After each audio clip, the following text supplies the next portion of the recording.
ng yawa. Diyos ko po, trending sa kahihiyan. Ano po itong inaabot natin mga kababayan? Nakakahiya po talaga maging Pilipino dahil nakakahiya ang ating presidente. Dumayo ng New York para lang magkalat at literal pong nagkalat ng ginagabaan ng linti. Buti nga sa yung yawa. Grabe, no? Pangulong Marcos Iwi M. Tumulong ang sipon sa harap ng United Nations, my God, world leaders. Naka-televise ang laki-laki ng screen doon sa UN General Assembly. Kitang-kita ang pagtulong ko, damak-damak sa laula, dugyot, buisit, yawa. Kumanap sa buong mundo. Bit-bit mo ba yung asawa mong gamot niya? Asawa mong munya, bit-bit mo ba yung lagyan na kayo ng malala? Kasi according sa chika sa atin mga kuya, sa gintong ampalaya, si Iwi ay nagpulgoron muna, nag-microdose muna bago nagsalita. So abrasive yata yung powder ng yung Coke Zero, if you know what I mean. Cocaina, no, abrasive. So, nagasgas yung wall ng ilaw niya. Ayan tuloy. Naging sensitive na kasi matanda na rin kasi kung ano man yung mga nodules thing, yan, wall na manipis doon sa ating respiratory kineme. Di nagasgas. Kasi sobrang sensitive, malamig pa sa New York. Nagsulo ang uhog ng yawa. Pumunta yan para, I think, magpa-second opinion daw, mga kasama yung kanyang kalagayan ng kalusugan niya. May edad ka na. Tapos may iniinda ka sa bituka, according pa sa informant ni Dean Chase, Iwi Jr., hindi sa bituka lang ang sakit mo, kundi may heart problem ka. No? Abnormal palpitation, arrhythmia na tinatawag, na bumibilis, bumabagal, dahil sa matinding puyat at pagbibisyo, sari-sari ng iniinda mo ngayon. Yan! So, ayan na nga. Ay, naku, Diyos ko po, Rudy. Nagkalat, as in literal na nagkalat itong presidenteng bangag na to. Naku. Tapos yun nga ang matindi, ang sinasabi nito ay yun daw dun sa mga ano ba yun? Golden ampalaya na kay Maharlika naman ay puting ahas. Suminghot nga bago mag-speech ang loko, kaya yun, parang nagasgas yung ilong. Pero matagal na kasi ang sinasabi din ni PRRD sa ni Pantaleon Alvarez na si si BBM saka si Langdameo ay talagang hindi na mapigilan ang pagtulo ng sipon kasi nga sira na yung mga ilong nila kakasinghot. Yun ang sinasabi. Hinahanap ko nga yung video na yun ni PRRD saka ni Pantaleon Alvarez Sinabi yan ni PRRD, tapos sinabi rin ni Pantaleon Alvarez na ano nga yan, talagang tulo na tulo yung sipon nila.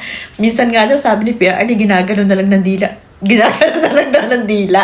Nihanap ko yun parang gusto ko rin i-post sa page para mapakita rin na totoo talaga yung sinasabi nila PRRD sa ni Pantaleon Alvarez na gano'n na nga ang sitwasyon nila kasi nga sira na rin yung mga ilong nila gawa na sa sobrang tagal nila na sumisinghot. Si Langdameo yung asawa ni Don Solweta yun, di ba? Tapos ayan nga, pumunta siya doon, sabi din ni Attorney Topacio, dalawang eroplano pa ang dala, nagbitbit pa talaga siya ng iba.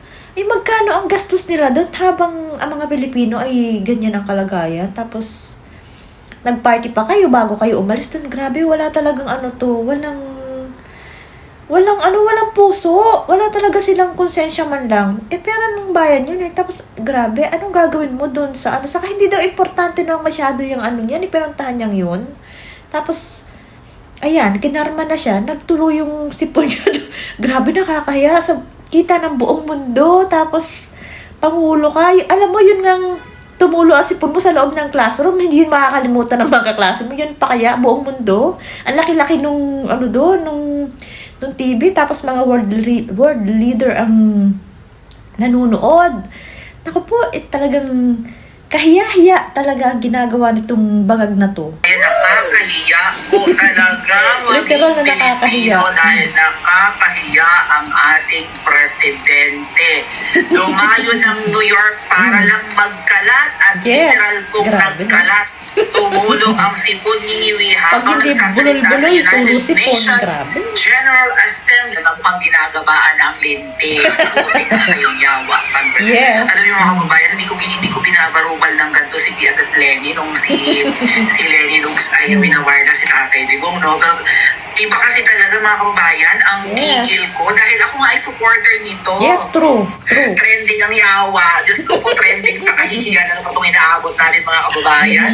Pumunta yan para, I think, magpa-second opinion daw mga kababayan. Para pumunta ng Baltimore, yun yung sabi, mga atin kuya. So siguro magpapa-second opinion kung masama yung kanyang kalagayan ng kalusugan niya, hindi pa. Kaso mo,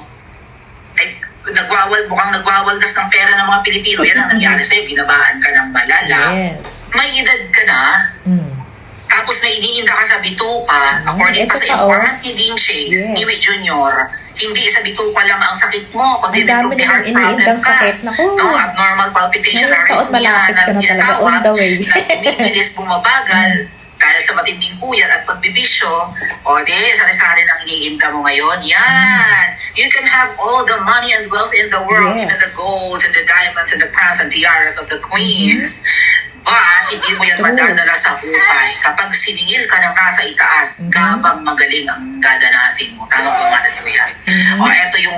Ito yung article agad kay Yui. Posted by supporters of Senator Bato. Pangulong Marcos Niwi M. Tumulo ang sipon sa harap ng United Nations. My God, world leaders nakatelevise. Ang laki-laki ng screen doon sa UN General Yes, Assembly. kitang-kita nga eh. Kitang-kita ang pagtulong ko. Ina mo kang damak-damak. Kakahiya talaga. Sa laula, dugyot, buisit, yawa. Igil masyagad ako agang-aga mga kababayan. Humarap sa buong mundo. Tapos literal, hindi lang pala figurative. Sige, may mukhang may sakit. Yes, hindi mukhang may Kung sakit hindi mo talaga. kaya, ipaubaya mo sa bise mo. Kung apaka-importante ng pagpunta mo in New York, bakit hindi mo ibinigay kay VP Sara? Yes. Kailangan ikaw? Bit-bit mo ba yung asawa mong damonya? Damonya? Damonya. Asawa mong monya? Bit-bit mo ba yan? Lamyarda kayo ng malala? Ang mahal-mahal ng aeroplano nila mga kababayan. Yes, How much was grabe, that? Again, mga 300,000 according sa mga nag-check Dollars ng yun, presyo ng rental ng Gulfstream or ng private jet na sinakyan ni Yui. $300,000. Sabi ko kung 100,000 yun, 6 million. So kung 300, mga 18 million yung tansya ko, renta ng aeroplano pa lang. Yes, Mula dalawa pa. Pilipinas hanggang US. Ang gasolina, according sa kakilala natin dito sa Dubai, Grabe, ay Walang hiya talaga. $1 million yung petrol na ginamit sa Gulfstream. And i-multiply mo yan sa Philippine peso, that's almost 60 million pesos. Gasolina pa lang nung aeroplano na yun. Grabe. Walang konsensya talaga yung mga tao.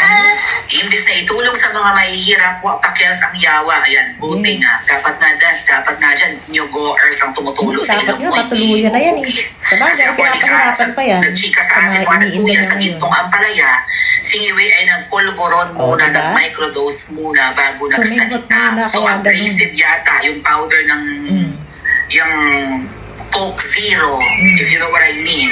Yes. Cocaina, no, abrasive. So, nagasgas yung wall ng ilong niya. Ayan tuloy, naging sensitive na kasi matanda na rin. Tapos Yes. kung ano man yung mga Sira na nodules, pati ang mga ilong niya, yan, wall na manipis doon Sabi nga, PRRD. sa ating respiratory kineme, sinus kineme, latik system, whatever.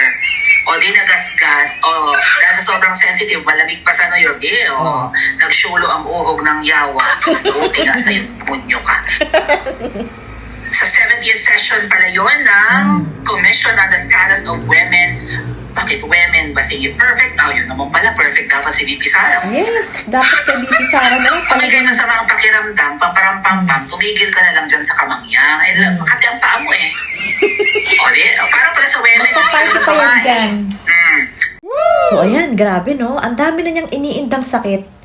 Kaya pala siya pumunta dyan, parang reason lang niya. Kasi hindi daw ganun ka-importante nun, pwede namang hindi pumunta dyan O kaya iba ang papuntahin niya, kung hindi kaya ng katawan niya, yun pinunta niya dyan, parang magpapa-second opinion siya kasi nga hindi na maganda at marami na siyang iniinda. Kasi sinasabi nga din ni Den Chase, na hindi lang yung bituka niya yung sakit niya, pati sa heart meron na din. Naku po, kunting kembot na lang talaga to. Siguro mga 3 pirasong bulatin na lang ang hindi pumirma. Kasi, nabayaran na rin daw yung ibang bulati para hindi pumirma. Grabe, no? Talagang sobrang nakahihiyan ang ginagawa nitong taong to sa, kita mo yun, buong mundo nanonood sa'yo, presidente ka, tapos ganon. Kung hindi utal-utal ang ginagawa mo, bulol-bulol na speech, tutulo naman yung uhog mo. Naku po! Grabe ang nakakahiyang nangyayari talaga, nakakahiyang maging Pilipino talaga sa panahon niya. Kung dati proud na proud tayo kay PRRD na talagang tinitingala, napakagaling ng presidente nyo. Ngayon, Diyos mio, talagang lahat ng walang hiya at saka wala talagang puso. Akalain mo bago umalis, nagparty sila. As in, hindi nila, kahit tinatago na, hindi nila may itago yun. Kita mo yun, sabi nga nung isang vlogger, isa na raw, magka-diarrhea sila ng 2 taon para gawa dun sa kawalang hiyaan nila. Kasi, hindi mo may alis sa mga tao na pag-isipan sila at ipanalangin sila ng hindi maganda. Kasi nga, sobrang sama ng ginagawa nila, wala silang konsensya, wala silang puso.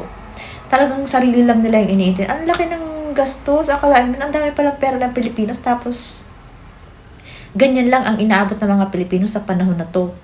Tapos yun nga, yung sinasabi nito na yung ilong nga ay nagasgas na, sinabi nga, sabi nga nila Pantalon Alvarez sa kanil PRRD, talagang hindi na nila namamalaya na tumutulo yung sipon nila. Kasi nga, hindi nila makontrol, kaya inaano na lang nila ng dila nila, ganon. Sabi nga ni PRRD So, totoo talaga yung sinasabi nila. Kita mo yan, no? Diyan ka pa inabot. Saka, pwede mo naman paghandaan niya kung sinisipon ka. Meron naman pang meron pang, alam mo, pampahinto. Yung singhot ka ng singhot, pwedeng huminto di ba? Nagamot. Presidente ka pa, alam nga naman hindi mo na paghandaan yan. Talagang, sumingot ka nga siguro, tapos yan, nayari yung ilong mo. Yan, nagkalat ka sa buong mundo. Diyos mio. Sa bagay, wala ka namang kahihiyan talaga Sa dami ba naman ang ginawa mong kawalang hiyaan Hindi ka na talaga nahihiya. Pero, sa'yo yan, hindi ka nahihiya, pero kahiya-hiya ka sa maraming tao. Sa buong mundo, hindi sa maraming tao. Sa buong mundo, pati sa mga leaders, akalain mo yan. Lahat nandidiri sa'yo sigurado. Akalain mong, wala namang problema magkasipon ka, pero yung sa ganung event ka pa talaga magkakalat. Di ba? Nakakahiya talaga. Kung iba-iba, ano pang mukhang ihaharap mo sa sa mga tao, wala ka nang ginawang karangal-rangal man lang. Kaya yan, siguro nga, dahil sa sobrang walang hiyang ginagawa nyo, kinakarma ka na nga. Gaba na nga yan, sabi nila. Wala pero kung ganyan na sinasabi na marami na nga siyang iniindang sakit, di talagang sabay. Ako kasi malakasin yung pakiramdam ko. Ngayong taon, may matitegi talaga Isa siya sa matitegi. Sabi nga nung iba, sabay daw yan nakukuhanan kasi on the way niya yung mga sundo. Si Rimulya saka siya, saka yung mga matatanda na sa Congress. Yan, abang-abang tayo. Malapit na yan, yung sundo niya na yung on the way niya. Medyo tinitignan-tignan pa kung ano pang kasamaan ang gagawin habang nasa daan yung mga sundo nila. Ayaw talaga magsitigil Pasama ng pasama. Kita niyo yung mga nangyayari ngayon, kung sino yung nagsasalita. Kunyari sila sa corruption, sila naman mismo talaga yung salarin. Kaya yan, yung mga nagsasalita kawawa, yung 18 Marines ngayon, tapos yung mga attorney, basta lahat ng kumukontra. Buti na lang, pasalamat pa rin tayo at yung mga tao talagang tumatayo. Pero grabe, kadiri, nakakahiya ka BBM. Yee!